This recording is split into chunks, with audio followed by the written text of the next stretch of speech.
I am Ferdinand Marcos, and I am the President of the Republic of the Philippines.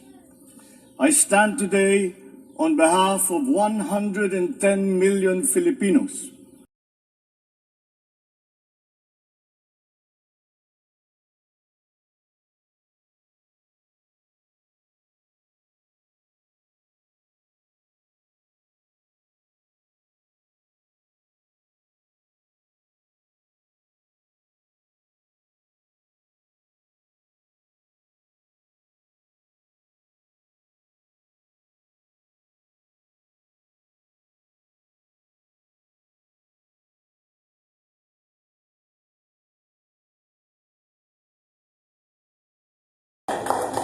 Thank you, Mr. President, and congratulations, everyone. At this juncture, may we invite the President to kindly give us a message.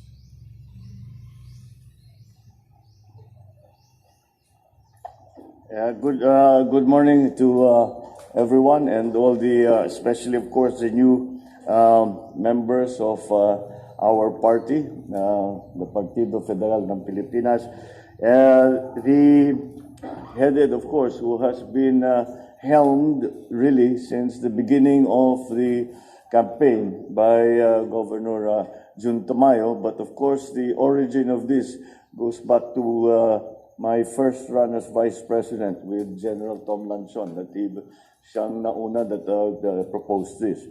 And the reason that we have done this is that, of course, our party, our group, we have turned what was a minor party in the political spectrum into the majority party now in the country. And that is because not only for political convenience, not only to prepare for elections, but because I have always been of the belief that a party must stand for an ideology. Pagka yung partido ay walang ideology, ay hindi talaga lalago.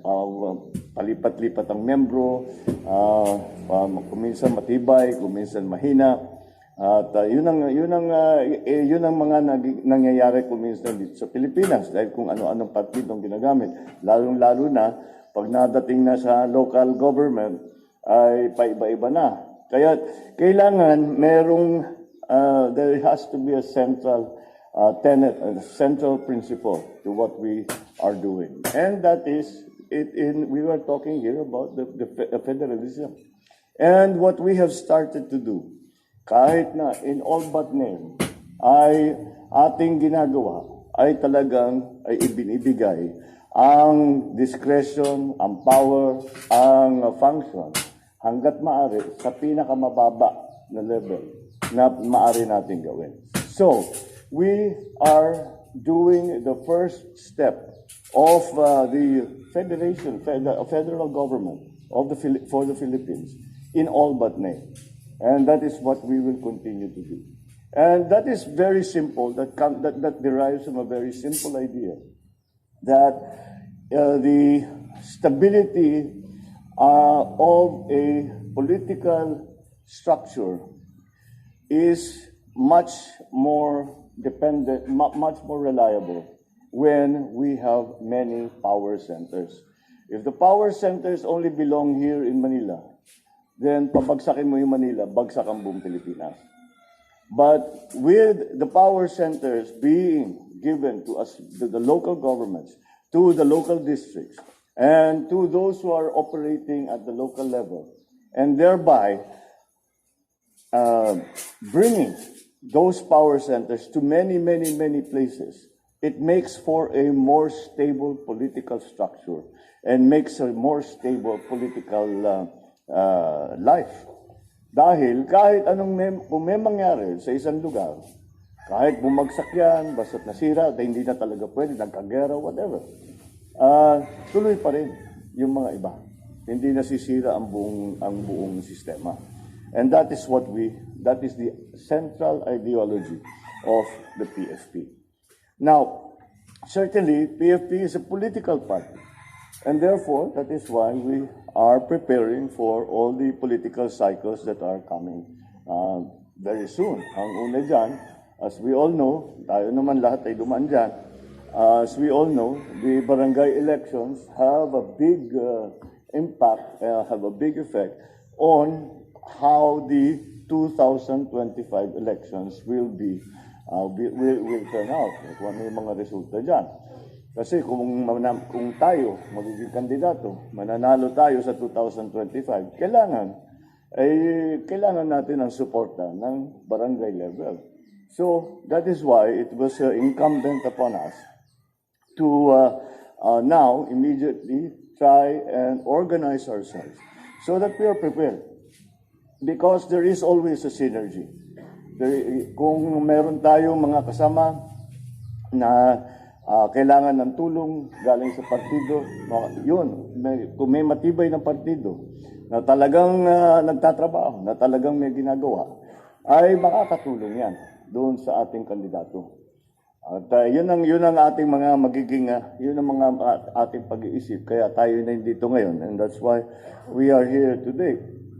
So we are trying to align the forces that are, we are trying to align the political forces that are like-minded political forces. And to that end, I think it is opportune time to be able to say that after this, we are going to continue to talk to other political parties and come to an agreement with them para nga patibayin natin ang husto yung ating grupo. Kahit na nag-iiba ang ating mga partido, kahit na nag-iiba ang ating tinakbuhan, ay pwede pa rin magtulungan. So, I'm sure, alam naman natin, may mga conflict dyan kung minsan. Kasi kung mag-collision tayo sa isang partido, baka may kandidato sila, may kandidato din tayo. Well, that's the sort of thing that we will have to work out. Kaya kailangan na natin umpisahan ngayon. And that's why we are doing this. And si Gov. June Tamayo has been working hard on keeping the party very well organized. And his priorities, the priorities that the party has chosen to focus upon in the last year has been more about governance than politics. Dahil bago tayong pasok, marami tayong kailangan gawin, marami tayong kailangan palitan, marami tayong kailangan pag-isipan. So that is what we have really been trying to do. We are attempting to transform the government, to transform the bureaucracy, to transform even the thinking of ordinary Filipino citizens and our politicians. Paibayin natin ang pag-iisip para naman makaramdam naman yung ating mga kababayan ng pagbabago na talagang ang pamahalaan ay nandiyan para tulungan sila at hindi upang maging warlord, upang magkaroon ng private army, hindi yan ang ating hindi yan ang ating habol. Ang habol talaga natin ay gawin nating maganda ang sistema. And that's why the idea of federalism became very important. Because again, it is my firm belief that we really have to give ang aking laging sinasabi, which is very, very much in parallel with the thinking of federalism, is that with all the systems that we are trying to put together, what we are trying to do is to make the decision process be made in as low a level as possible. Dahil pagka nangangailangan tayo ng desisyon, dahan-dahan pa akitin po na yan hanggang para pabutin pa sa presidente, pabutin pa sa cabinet. Kung kaya na ng governor, kung kaya na ng congressman, sila na mag-decide. Sila naman nakakaalam. And I suppose that comes from my experience in local government and also in the legislature. So that I think is that unang-una mas mabilis ang proseso. Kasi mag-aantay, taas 6 na buwan yan bago bumalik. Pagbalik, iba na itsura kaysa yung pinadala ninyo. Alam natin lahat yun. So that's why that is what we are trying to do. That's why we still hold dear to everything that we do. The central principle that we give the functions and the powers we allow functions and powers to be exercised at the lowest possible level. Siyempre, pag national, kailangan dito sa central office, dito sa palasyo, das mga cabinet, tayong mag-decide. Pero pagka naman, maari na sa regional level, maari ng pag-usapan ng mga governor, ng mga congressman, kayo bahala. Yun ang ating central principle. Kaya yun ang ating sinusundan. So, anyway, I would like to welcome everyone. I just wanted to say that this is hindi kasi ako sang-ayon dun sa mga marriage of convenience sa political party na nangyayari sa atin. Kaya't nagpapaliwanag ako, hindi ito partido para lang dahil wala ka mapuntahan na partido. Dahil meron tayong paniniwala. Meron tayong hinahabol, meron tayong hangarin para sa ating bansa na pagandahin ng patakbo ng pamahalaan. At sa ganung paraan ay mabigyan natin siyempre ng tulong. At lalo na ngayon na nagkakagulo, kailangan natin pag-isipan ang mga strategies. Pag tinitignan natin, halimbawa ngayon, tinitignan natin yung presyo ng bigas. Lahat ng lugar ay ibang sitwasyon. So again, sinong nagsasabi sa atin what that situation is? Mga lokal.